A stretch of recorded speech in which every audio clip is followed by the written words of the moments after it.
In today's video, I'm going to be talking about how to deal with aggression or aggressive people. So what I've basically started doing recently is, I'm going to start doing some voluntary work.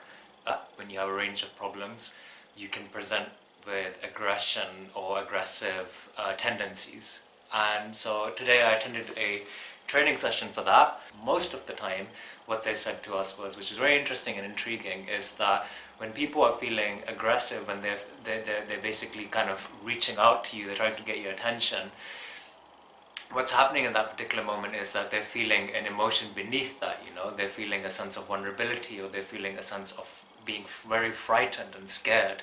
And because they feel a sense of, and a number of other emotions as well, like they may feel a sense of shame, or they may feel a sense of humiliation, they may feel like they're not really getting to say what they need to say, they may feel like they're not being attended to, and essentially what's happening in that particular moment is that that person's very frightened, they're really scared about something, and we don't know what that particular thing is sometimes. And as a result of that, what they're doing is they're kind of lashing out, and what they're trying to do in their own kind of messed up way, and I can say messed up way because not from a place of judgment, because I've had similar experiences when you're kind of frightened and you kind of get aggressive and you kind of lash out.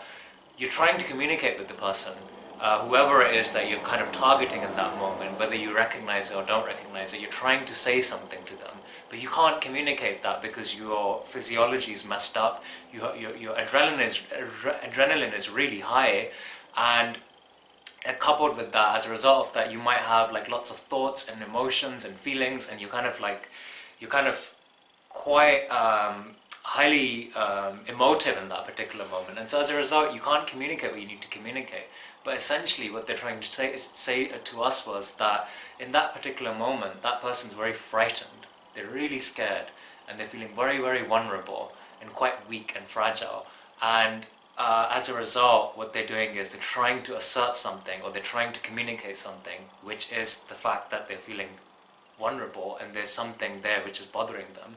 And the idea there is to find out what it is that's bothering them, find out the particular trigger point, and then try to address that, whether it's something immediate or if it's something more long-term and deeper. Then you can't do that in that immediate setting, but maybe something which you can address with them later on, when they've actually become a bit calmer and they're okay and they're no longer triggered.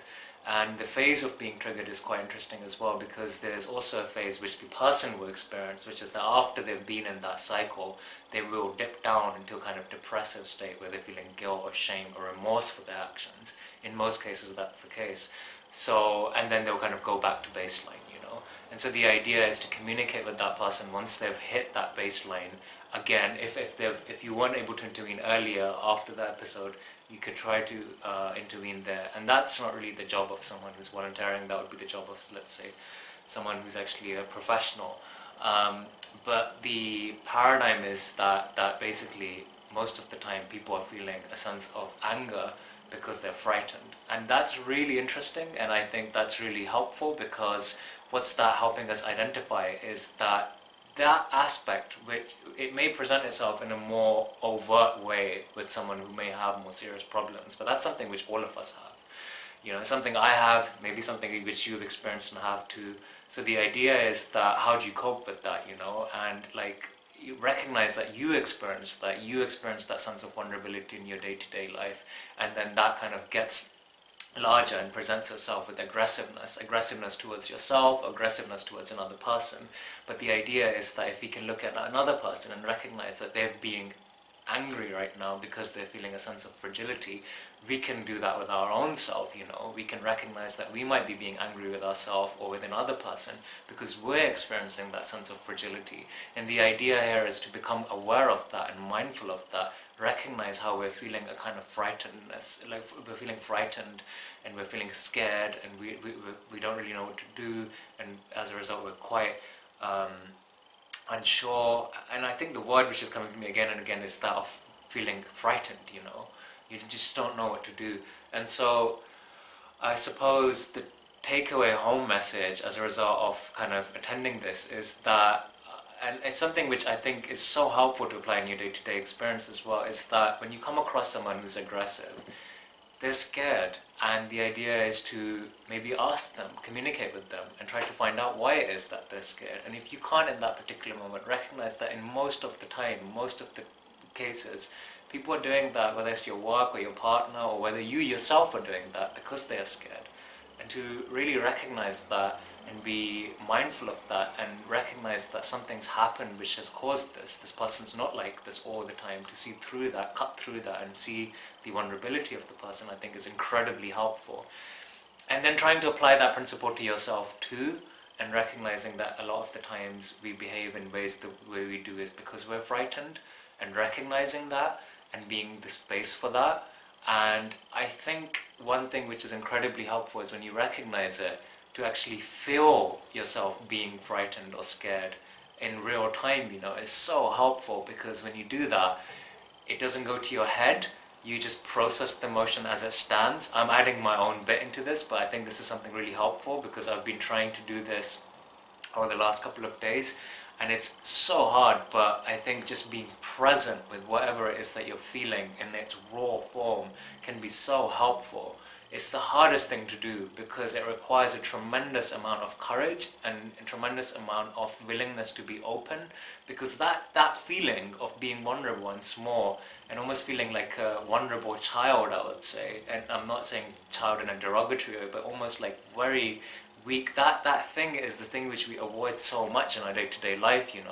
We want to avoid feeling that. That's why we kind of try to do things so that people don't perceive us in a particular way. We want to present ourselves in a particular way, or want to achieve certain things in a particular way, because we want to avoid that feeling of vulnerability and scaredness. So to feel that raw emotion in its raw form as it presents itself in real time, or maybe a little bit later, is so courageous, because that's the thing which I think everyone is so scared of. And so kind of being with that and feeling that is incredibly powerful, I think, and it's liberating, because you can be free, essentially. You can be free in a way which I don't think kind of achieving something will make you free, because you can feel what you can kind of feel what you need to feel and be present with that, with the most vulnerable aspects of yourself. And I think what that gives you is something far larger, even though it's something really simple, than like kind of scoring a point might. And scoring a point we're doing because we don't want to feel that way. And again, I'm saying this all because I've been doing all of these things. I don't know if other people do them as much as I might, which is like trying to prove something to your partner, or trying to prove something at work, just trying to avoid feeling that vulnerable feeling because you just don't want to. It's too scary, it's too hard. So I think what's really helpful, which I've taken away from all of this, is that just being available in your own vulnerability and being open to that is very, very useful. And when you're doing that to yourself, you will do that to other people. Or if you're doing that with other people, you're recognizing the vulnerability, being the space for that, communicating that, being careful and mindful and present and kind and considerate and compassionate with another. You will do that with yourself. And if you do that with yourself, you do that with other people. So yeah, I hope you found this video useful. It's kind of gone into, like, I kind of took the point of aggression, but then went really deep into it, because that's what they did.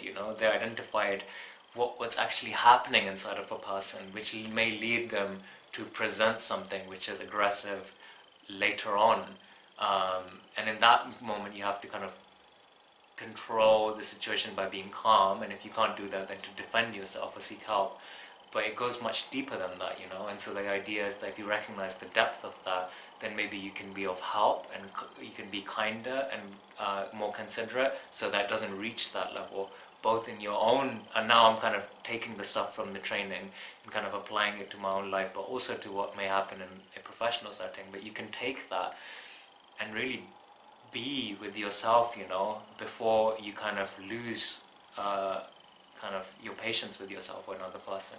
Recognize the vulnerability, feel it, address it, communicate about it there and then, so it doesn't escalate.